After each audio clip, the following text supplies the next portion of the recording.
Well, good morning, everybody. This is the day that the Lord hath made. We shall rejoice, we shall sing, and we shall be glad in it. I'm Dr. Julia Royston of BK Royston Publishing, Royal Media and Publishing, the Book Business Boss Consulting, and For the Kingdom Ministries, helping you get your message to the masses, turn your words into wealth, be a book business boss, and live your best life. You see how I just tagged all them things together? Yay!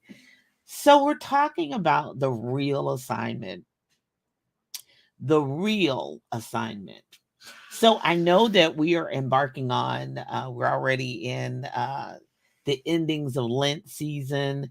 We're coming to the end of, we're in the Holy Week this week. And, of course, different, vast different from us. Jesus knew his assignment, he knew the whole deal.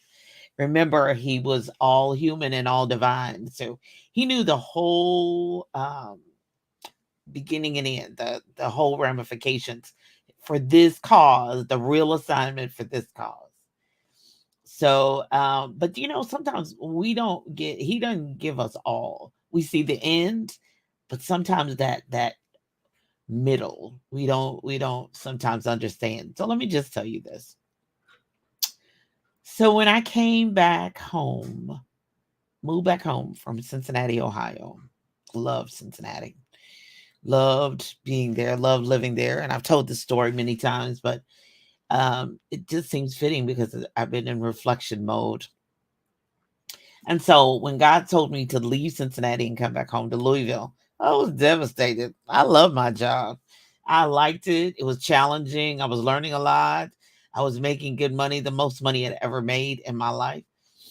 And so I was like, I am home. I just put my key in the door. I'm 5 minutes from my job. Like, what?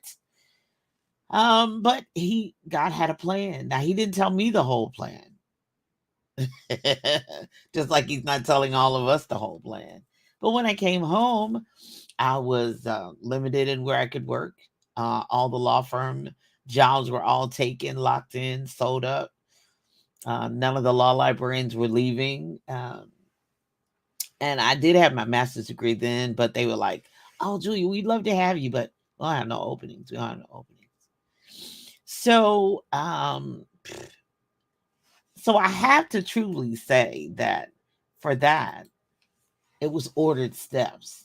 So sometimes the steps are ordered. You don't get it's a command. It's a divine arrangement. Sometimes you don't get a choice. You don't get no options. And I just thought, oh, okay, get a job, girl. You need, yeah, you can stay with your parents a couple months, but after that, you need your own place, you need your own spot. I love being with my parents, but you need your own place, you need your own spot. Like what? So my options were very limited.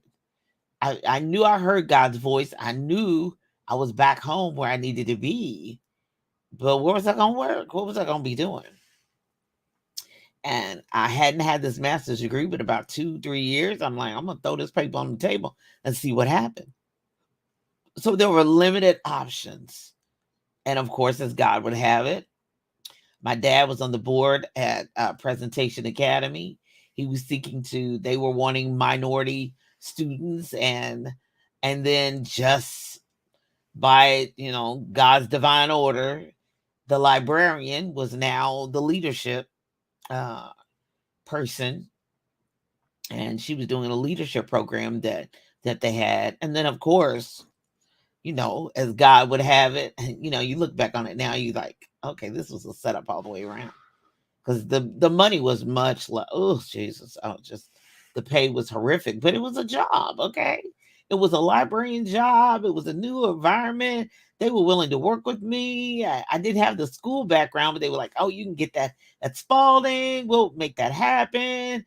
We're owned by Spalding. You can work there. And so I'm like, my steps were ordered. I had little alternatives. Oh, yeah, I could have been outside the library field, but I'm like, well, I get this master's degree in library science and I don't get to use it. So that was it. So I was the librarian at Presentation Academy. I got hired on. They were like, yeah, this will just make it even better. We don't have any minority staff.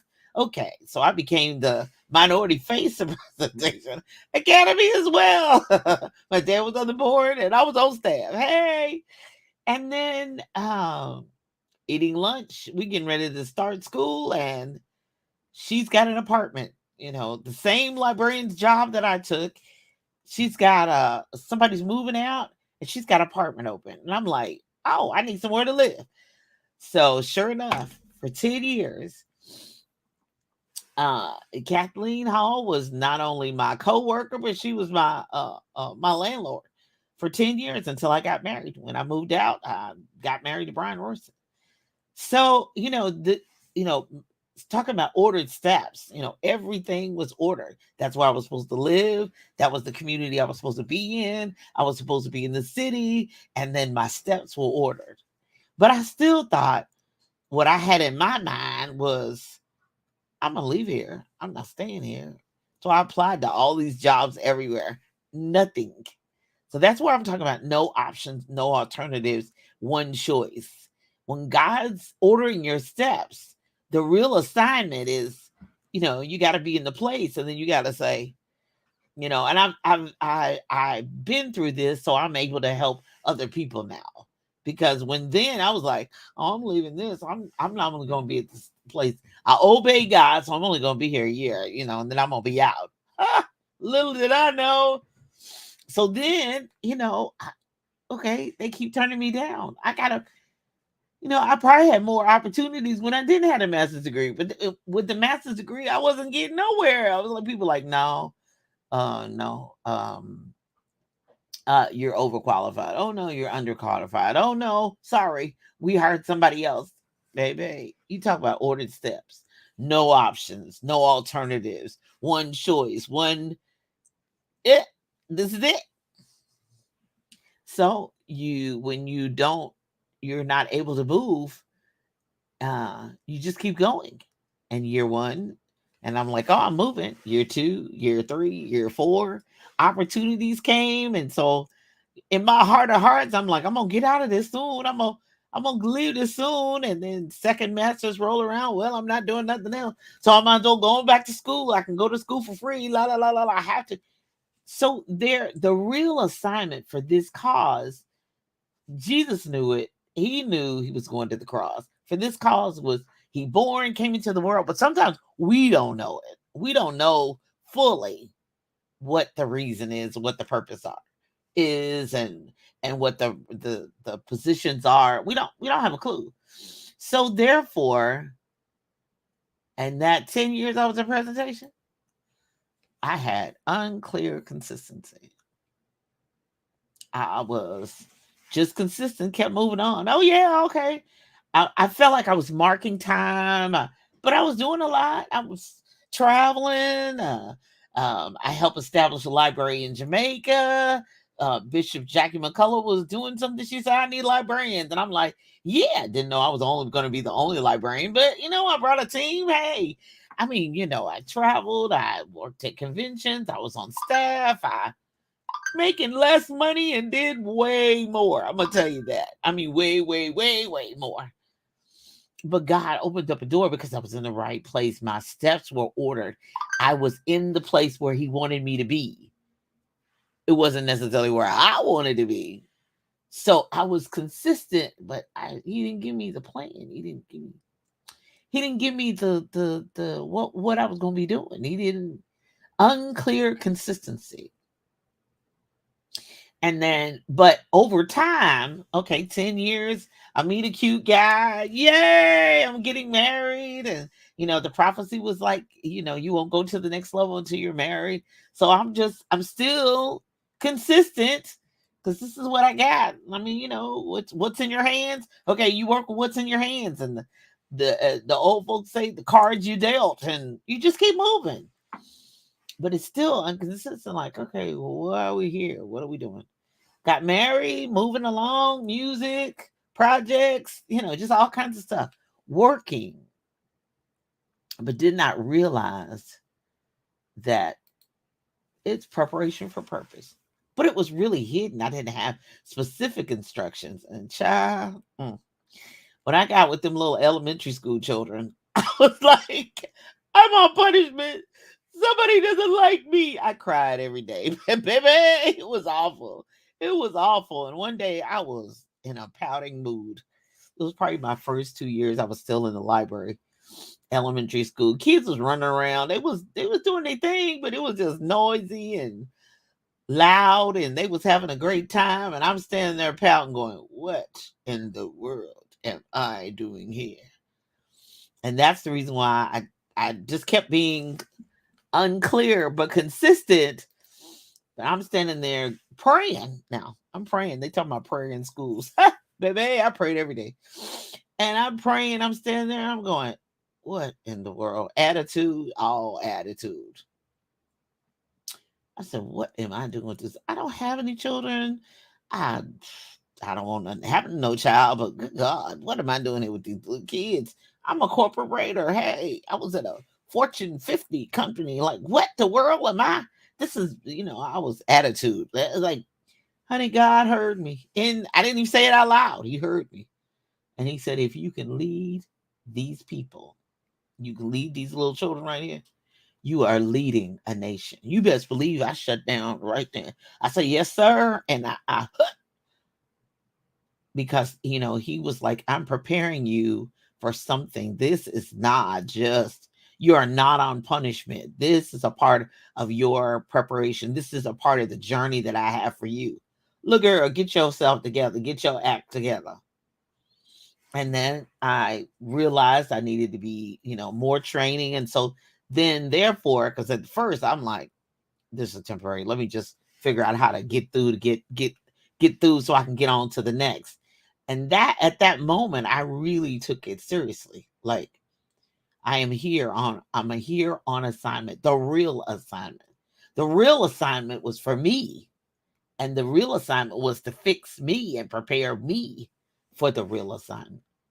And so, therefore, if I'm being fixed for the real assignment, the preparation for purpose sometimes is hidden.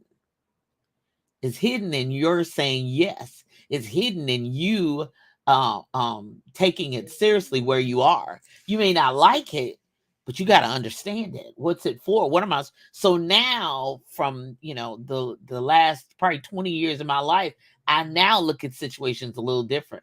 Like, okay, what am I supposed to get from this? Why am I here? Not, I don't turn into a 3-year-old and be pouting and, yeah, it's uncomfortable. Yeah, but oh, wait a minute. Because I don't want to be going back around this Marburg, but I want to get what I'm supposed to get from this assignment. It's preparation for my purpose, but sometimes it's hidden in my consistency. Okay, I'm consistent. I'm here. I come on time. I leave on time. I do everything the job requires.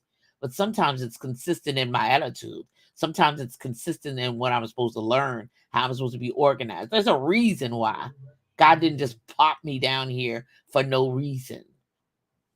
I'm just not here marking time. He does not waste time. He does not waste opportunities. Okay. So when the people followed him and they ate from the fishes and loaves and they saw the miracles, it was to reveal who he really was. But this here, that assignment was coming to a close. This was Jesus' real assignment.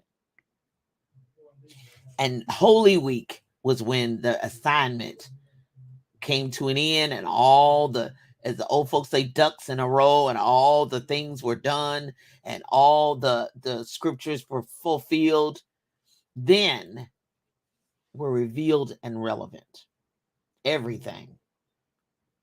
Jesus, the 3 years of his ministry, the 33 years on earth, was finally revealed and relevant.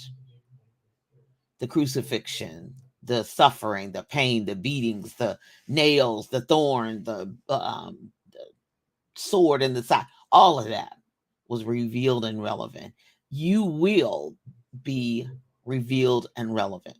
It will all make sense. The real assignment will come, but you won't see it up front. You won't see it at the beginning. So my prayer for you today is that you say, God, what is my real assignment?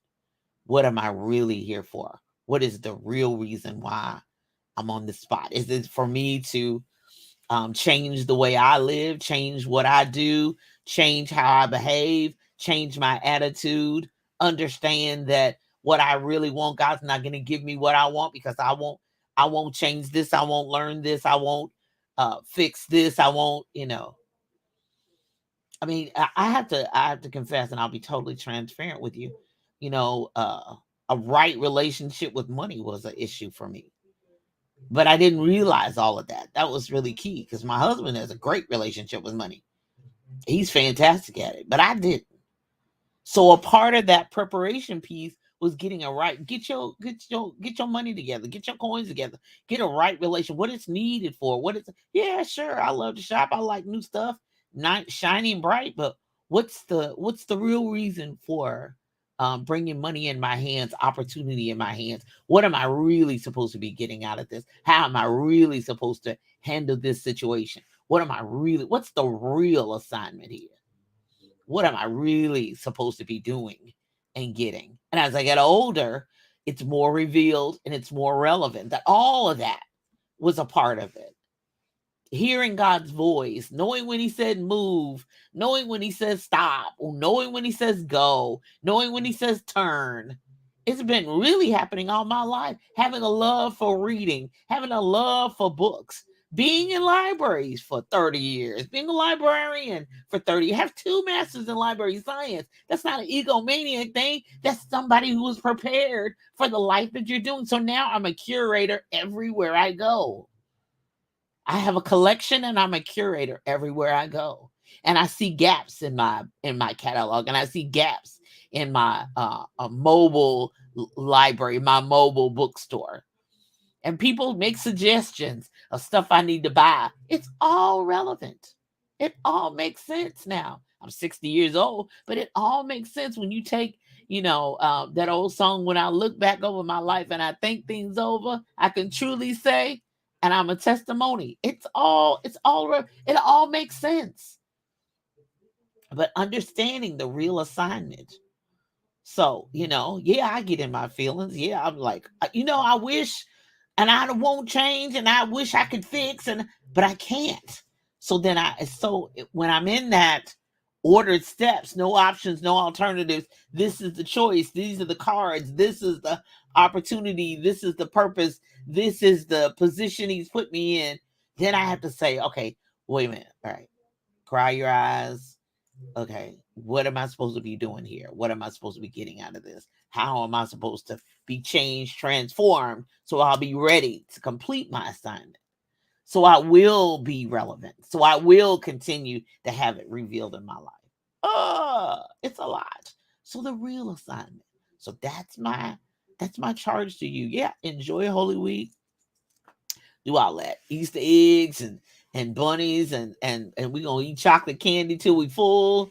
But in the end, I want you to ask yourself, what is my real assignment? Pray, seek God for that. What is my real assignment? Why am I really here? Why did I really go through that? Why did mama have to die? Why did daddy die? What am I supposed to get? What am I supposed to gain? Who am I supposed to forgive? Who am I supposed to meet? And why haven't I met them yet? Is it something I didn't do? Or something I did do? Something I haven't learned yet? Something I don't know yet? The real assignment. Jesus, he came. He fulfilled his real assignment. We still have ours. If we're still here on earth, we still have ours. All those that went on, their assignment's completed. Because I asked God about that. I'm like, they died all out. He said, their assignment is over. What they came here to do, live, die, survive, pay bills, raise kids, meet people, volunteer in church. Once that's over, their assignment is over here on earth. They go from labor to reward. You still have an assignment to complete. You don't go until your assignment is over. And I decide that. I want it to be revealed and, more importantly, relevant. I hope that helps you. Ooh, it blessed me today. And I hope and pray, my prayer and hope is that will help you live your best life, which is coming up at 10 a.m. Eastern Standard Time on envision-radio.com. You can download the free Envision Radio and Magazine app, or any of the other apps. And you can listen to the replays where podcasts are heard. Coming up at 11 a.m. Eastern Standard Time is the Spike Davis and Friends Show. Tune in for laughs, music, and more. And then Tuesdays at 10:30 a.m. is the Book Business Boss Show, where I'm pouring 16 years of writing, publishing, and promoting right there on envision-radio.com. The replays at the bookbusinessbosspodcast.com. Coming up in the next couple weeks or so, I'm finishing out enjoying Holy Week and Easter with family and all that good stuff this week. But then April 1st is going to be coming up, running up here before you know it. April 6th, I'll be at the Community Action in Southern Indiana Resources event on April 6th, and that's off 15th Street in Jeffersonville, Indiana. It's from 10 a.m. to 1 p.m. And then on April 20th, I'll be at Elizabethtown Community Technical College for the Early Childhood Conference 2024 on April 20th. And then the Lord Be My Helper, April 25th through the 27th. I'll be in Ohio, the Ohio Alliance of Black School Educators in Columbus, Ohio. So I'm on the move in April. Got a lot going on in April and super excited about that. For all of my online stores and websites, go to JuliaAKRoyston.com. That's JuliaAKRoyston.com. There is 2 A's in the middle. JULIA and then another AKROYSTON. You know, if you are interested in writing a book and you got a book in you, we all do, and you're ready to share it and know it, go to talkwithroyston.com. That's talkwithroyston.com. Good morning, love. Good morning. Good morning. Good morning, everybody. I trust that you have a fantastic rest of the day and enjoy Holy Week. Happy Easter. Happy Resurrection Day to you all. On next Sunday, I'll be here, right here in the big Book Business Bosses chair. And pray that you have a fantastic week. Tomorrow, always, my prayer is that you live your best life. Have a great day. Bye-bye.